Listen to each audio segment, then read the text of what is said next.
Saktong gutom ako ngayon, guys. Pero, pag ngumuya-nguya na ako mamaya, ay mag-ano na ako, mag-voice over na ako kasi pagalitan na naman ako ni Shotzi Putzi.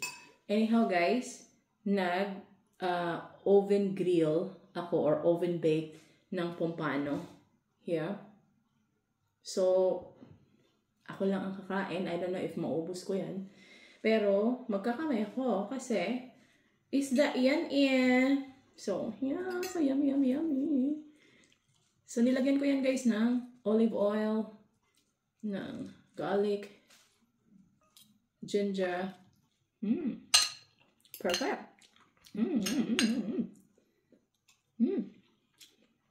Yummy.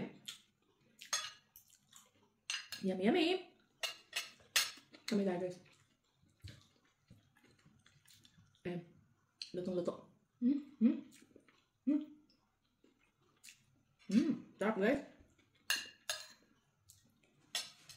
Paborito ko to guys na pompano. Mabuti na lang merong Asian supermarket na nagtitinda nito. Kamay tayo.